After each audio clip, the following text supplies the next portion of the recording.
All right, so quick client case study. We won't say the names, but let's just say his name's Bob. How we took Bob from a A1C of 7.2 to 4.1 in several months with carbs.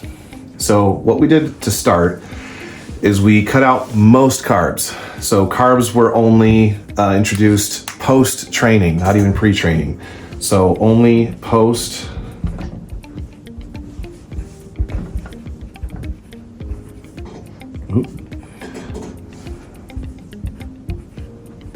and this was fruit only.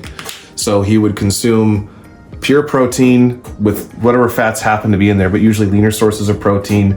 Think your leaner cuts of steak, chicken, pork tenderloin, certain types of fish, particularly maybe whitefish or something like that. No bread or anything like that. The only carbs, and this was individual was type 2 diabetic.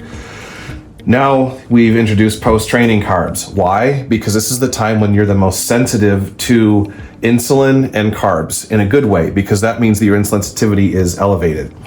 Do this for a few weeks, and then we can introduce pre-training carbs. So at this stage, now we've given this individual more energy for the workout. We also know that they're going to burn a lot of the glucose that might be in circulation during training, if it's training that's of sufficient difficulty. So at this stage, A1C, you do this for some handful of months and you keep watching blood glucose levels. If blood glucose levels after this post-training feeding reduce down to below 100 within about 90 minutes of eating food, then we know that we're probably able to take the next step, and that's to introduce carbs in the morning, typically again in the form of fruit. Now, one thing that we're doing is we're backfilling these with non-fruit carb sources as we go. We want 2 servings of fruit a day minimum, but we can start at this stage if we're doing morning carbs. Those will probably be fruit, so we'll just say breakfast.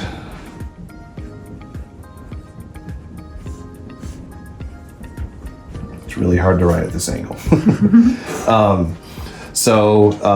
What we would do at this stage is maybe change this to maybe like a Rice Krispies treat, or a very some crackers or something along those lines. Maybe a small little bit of rice or anything along those lines. The crunchy, fast-acting carb varieties. Then these will stay fruit. As we backfill, we just keep these fruit, and then we start adding like normal carb sources.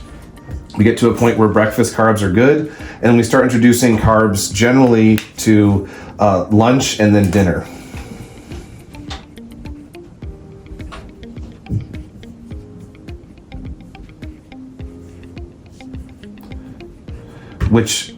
What I like to do generally for people is we end up in an end state where fruit is with breakfast and dinner to help with compliance and blood sugar stability.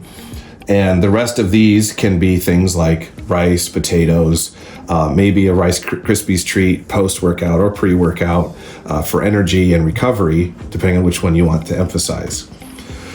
In this particular case, we brought this individual down from a 7.2 A1C to a 4.1, reversed their type 2 diabetes, and of course they lost a bunch of weight in the process because of the caloric restriction. There are multiple ways to do it, but we've run basically a method that's very similar to this dozens of times and seen it work really well. The high-fat diets will not do it because they will keep your blood glucose more elevated and introduce insulin sensitivity complications. But pure carbs in the absence of fats with proteins is generally going to be the way to go. Keep fats low. I don't agree with conventional doctors on certain things, but this is one thing they do have right when it comes to managing type 2 diabetes. They just don't usually get the protein high enough.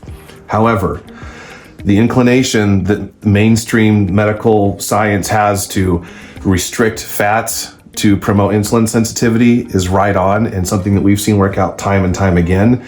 And I've never seen someone who is type 2 diabetic who I've seen their A1C get better by raising fats. If anything, I've actually seen it worse. I've seen A1Cs of 7.2 or greater in people that had almost no carbs during the day and had fasted blood glucose levels in the 140s and 150s, despite the fact that it had almost no carbs the day before.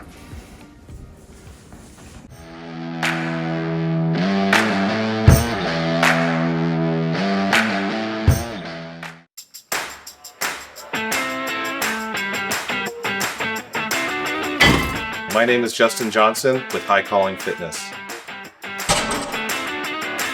Maybe you're tired, gaining weight, waking up with joint pain, back pain, and a body that just doesn't feel like it used to. You've tried to fix it, but nothing seems to last. What if you don't need another app or crash diet, but a real coach, someone to meet you where you're at and walk with you step by step? At High Calling Fitness, our coaching comes to you wherever you are. No matter where you live, small town or city, across the country or across the world, your health still matters. You don't have to go it alone. We build personalized plans based on your goals, your schedule, and your equipment, even if it's just a set of dumbbells in a small space. This isn't just training, it's a personal partnership. You'll get weekly updates, one-on-one access to your coach, and ongoing support through Zoom and Slack every step of the way. We're here to help you build strength, restore energy, and claim the life you were meant to live. Book a free consult today. Let's talk about your goals and see how we can build something better together. High Calling Fitness, built for the everyday, ready for the extraordinary.